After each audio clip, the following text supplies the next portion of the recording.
Hello, Mishpacha. It's Courtney, America's Jewish mother.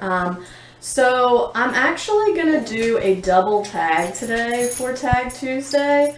I'm gonna do the wear a mask tag that Brian at Bookish originated, and I'm also doing the reread book tag, in which I was tagged by Sean the Book Maniac, and that tag was originated by Roz at Scallydandling about the books.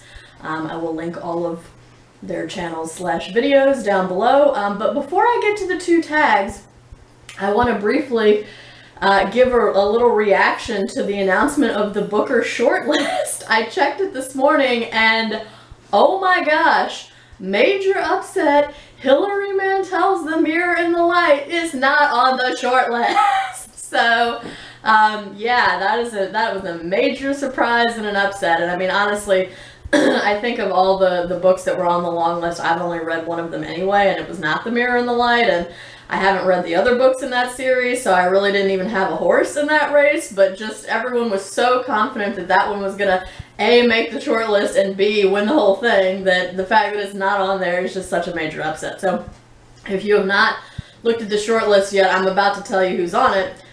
So it is Diane Cook's The New Wilderness, Tsitsi Dangaremba's This Mournable Body, Avni Doshi's Burnt Sugar, Mazda Mengiste's The Shadow King, Douglas Stewart's Shuggy Bane, and Brandon Taylor's Real Life. So those are the 6 books that made the short list. And I'm kind of surprised. I figured that for sure one of the 2 African-centered novels would be moved forward, but not both of them, and they're both on there. I also similarly thought that one of the 2 books that deals with gay men, or that centers on gay men, would make it, but not both of them, and they're both on there. So out of the 6 books that made it, I had thought, or I had sort of predicted in my mind that the ones that would make it were Diane Cook's The New Wilderness, and Mazda Mengiste's The Shadow King, and Douglas Stewart's Shuggy Bane, and then the other predictions I had were wrong. But hey, I got half of them right, so that's something. So anyway, yeah, I'm so curious to hear your thoughts about, or your reactions to the shortlist announcement. I'm going to go ahead and say that just for fun, I'm just going to go ahead right now and predict that The Shadow King by Mazda Mengiste is going to win the whole thing. So that is my prediction for the winner. Alright, so moving on to the tag. So, as I said, Brian at Bookish created this Wear a Mask tag, which is basically meant to raise people's awareness for why you should be wearing a mask in public, because, hello, there's still a pandemic going on. What are you doing not wearing one? So, especially in the United States, which is where Brian and I both live. So anyway, so for this tag, all you have to do is talk about 3 books in which a character either literally wears a mask, or something protective on their head, or, wears a mask symbolically in that they, hide something essential about their identity or something like that. And so, of course, I went with the last option because I teach English, and, what am I doing if I'm not, seeing symbolism in everything?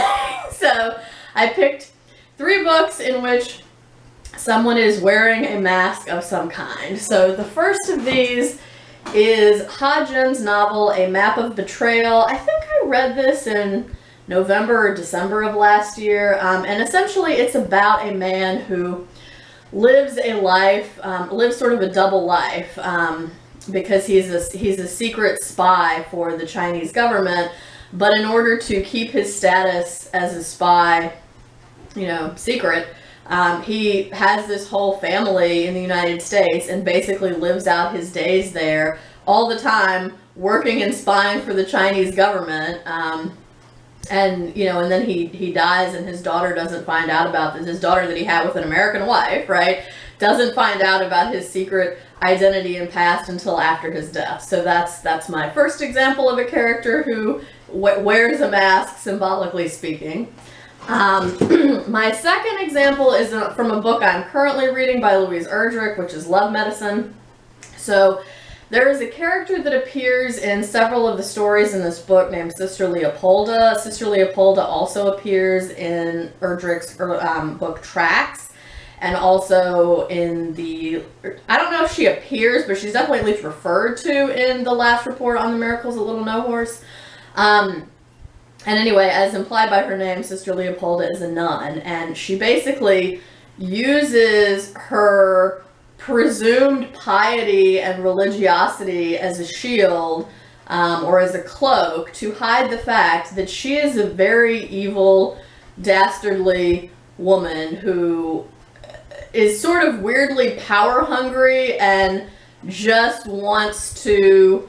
She's really concerned with how other people see her. And again, like I said, she kind of uses her religiosity as a shield to hide the evil things or the bad things that she does. And this is the case in Tracks, and it's definitely the case in here. And it's been a very, very long time since I read the last report on the Miracles of Little No Horse, but I'm guessing it comes up there too. So that's my second pick, and the third pick is different from the book I was originally going to pick for this, because I read something online last night that so infuriated me that I had to address it here. So my third pick is J.K. Rowling's new book, Troubled Blood, which is part of the Cormoran Strike series that she writes under the pseudonym of Robert Galbraith. And the reason I've chosen this is not because the main character of this book, because J.K. Rowling is a transphobic bigot, not the main character, but the serial killer in this book, which is released today, and by the way is a 900 plus page book. Oh my gosh, who even lets somebody write for that long? What is she, Tolstoy? But anyway, the serial killer in this book is a man who dresses up like a woman in order to get closer to his victims and then kill them, torture them, and kill them. So I didn't pick this because the serial killer dresses up or whatever. I picked it because J.K. Rowling is the one wearing a mask here. She presents herself as someone who is open-minded and cares about other people, and is just asking questions about the trans community because she's genuinely concerned about women. But in fact, she's just like, this is all just a smokescreen to hide her identity as a transphobic bigot. Because this book traffics in the worst stereotypes about transgender people. And apparently this is not even the first book in this series that has a trans character or someone who, someone who crosses genders in some way that acts violently. I read an article this morning in The Guardian that said in the second book in the series, there's a trans woman who I guess is somewhat of an ally to the main character, but then tries to kill him at some point. So yeah, J.K. Rowling, why are you a terrible human? It's not enough that you have more money than God, and it's not enough that you have one of the largest platforms of anyone. You have to specifically target a maligned and extremely marginalized community that with these insane fantasies. I mean, the idea that trans people are dangerous because any man would just dress up like a woman to go into the ladies' room and assault women. It's exactly the same as people who say things like, we have to protect our children from gay people because they're pedophiles. No, they're not. Gay people and pedophiles are not the same thing. Just like trans people and people who would rape or sexually assault women are not the same thing. It's maddening, it's infuriating, and seriously, J.K. Rowling is canceled forever. No one buy her books, no one recommend her to anyone. I do not understand it.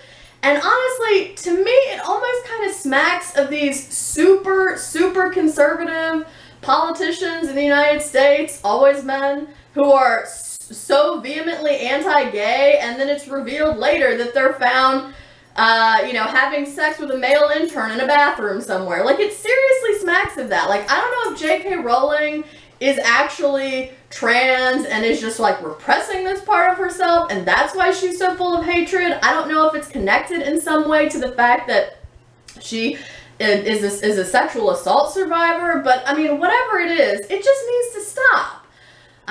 It's really unacceptable. It's totally offensive. And again, the trans community is among the most maligned and marginalized anywhere.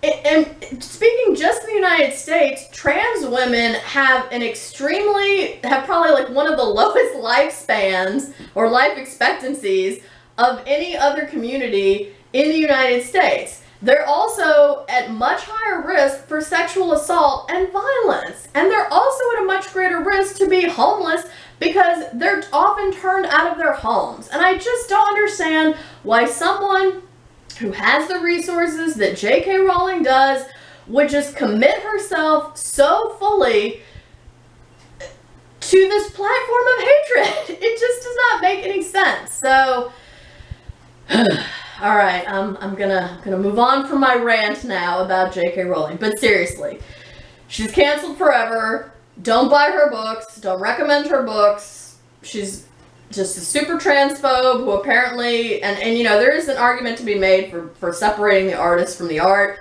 but in this case, she's now injecting her bigotry into her books, including this Cormoran Strike series and this book Troubled Blood that comes out today. So do not buy it. Alright, so that was the wear a mask tag. It turned into a little bit of a rant. Sorry about that. Okay, so moving on to the reread book tag. So again, this was originated by Roz at Scally Dandling About the Books. I will link her video down below, her original video down below, and I was tagged by Sean the Book Maniac. I will link his version of this tag down below.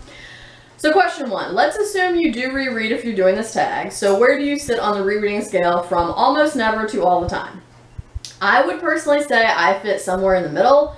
There are books that I reread for one reason or another, but I'm not someone who's rereading constantly.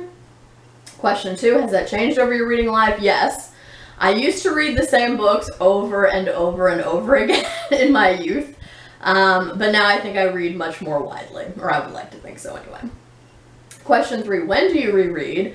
Maybe immediately after finishing a book, or not until years later, or when the mood strikes. So I don't know that as an adult I've ever reread a book immediately after I finish it, although I do actually know some people who do that.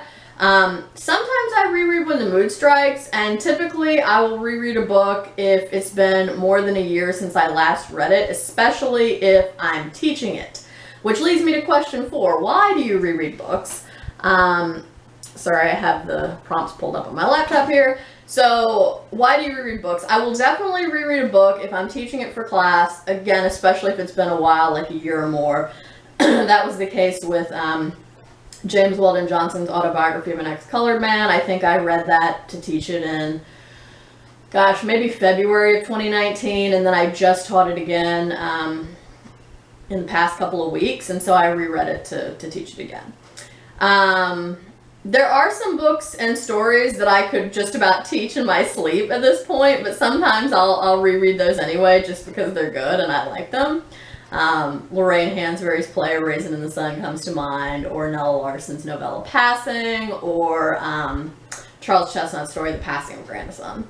Sometimes I'll also reread a book if I remember having liked it when I first read it, but it's been a number of years since the previous reading, so I don't remember that much about it. Also, I have a notoriously terrible memory, so I reread As Buddy Reads with Lindsay earlier this year, both Tolstoy's Anna Karenina and Richard Wright's Native Son, and I'd read both of those books, you know, a number of years prior, but again, it had been a while, and I remember, you know, liking them, but I didn't remember some stuff about them, but not a ton. And same thing with Louise Erdrich's book, The Last Report on the Miracles of Little No Horse. I read that not long after it first came out, and I remember liking it, but that's been, God, probably over 15 years ago at this point, so yeah, I definitely don't remember anything about it, so I'm looking forward to my reread of that, probably in November or December. Okay, so question 5. How do you reread? Faster, slower, or just the best bits? So I definitely reread faster typically than my original read of a book, unless it's been, like with the Louise Erdrich book, so long that I basically remember nothing about it, in which case I'll probably read it about the same pace. But I do tend to, if I'm going to reread a book, I read it all the way through, and I don't just like flip to the best parts that I like. Question 6, who or what do you reread more specifically? Which authors or genres or individual books? So I mainly read literary fiction. My own research is mainly in 20th and 21st century Jewish American and African American literature. So those are probably the two genres in which I reread the most, although African American lit more so than Jewish, just because I teach an African American lit survey course at my school pretty regularly. Question 7, is there a book that you found better when you reread it? So I picked 2 for this. The first one was Kindred by Octavia Butler. I originally read this for my comprehensive exams in graduate school, and then I reread it to teach it in an African American lit survey course. Probably maybe fall of 2019, spring of 2019, something like that. But yeah, when I reread it, I was just so struck by how smart it is on the issue of power dynamics between a white man and a black woman. So it's very smart, and it's very smartly done.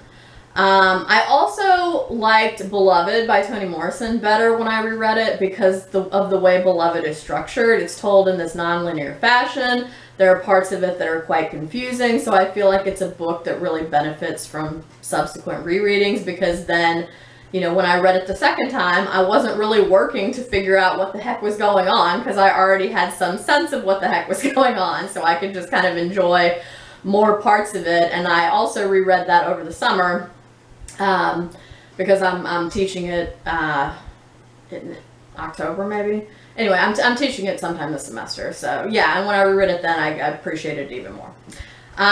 Question 8, one that was worse, so a book that I found worse when I reread it. So, all right. No one, scream or anything, but I actually picked Sula by Toni Morrison, I'm also going to say here that this is very relative, because when I reread Sula, I still gave it 4 stars, so it's not like I reread it and thought, oh, this is terrible. But it's just, when I originally read Sula, which was in a Toni Morrison course that I took in graduate school, I really liked it. It was easily in my top 3 favorite Toni Morrison novels, because we read her entire published works in that course, at least published up through maybe 2011 is when I took that, and I've subsequently read the other 2 books that the other 2 novels she put out since then. But yeah, anyway, so when I read it the first time, it was easily in my top 3 favorites, and then when I reread it, which was to teach it in an African American lit survey course, I kind of went into my reread with pretty high expectations, but my memory of it was that the story centered more heavily on Sula and Nell's friendship than it actually does, because in fact, that doesn't take center stage until the second half of the novel. And so, even though I still liked it, I just, it wasn't quite as good as I had remembered it as I had thought about it in my mind as being, because again, I was sort of misremembering how much of the story Nell and Sula's friendship took up.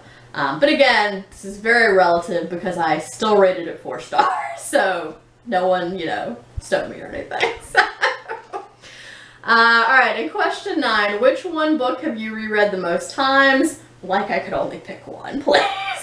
So because I've taught it a number of times for my classes, I've probably reread Passing by Nella Larson and A Raisin in the Sun by Lorraine Hansberry the most times, and then the work that I've reread the most because I just enjoy it is either Tess of the D'Urbervilles, which used to be my favorite book of all time, and I would reread it once a year. That hasn't been the case for a while.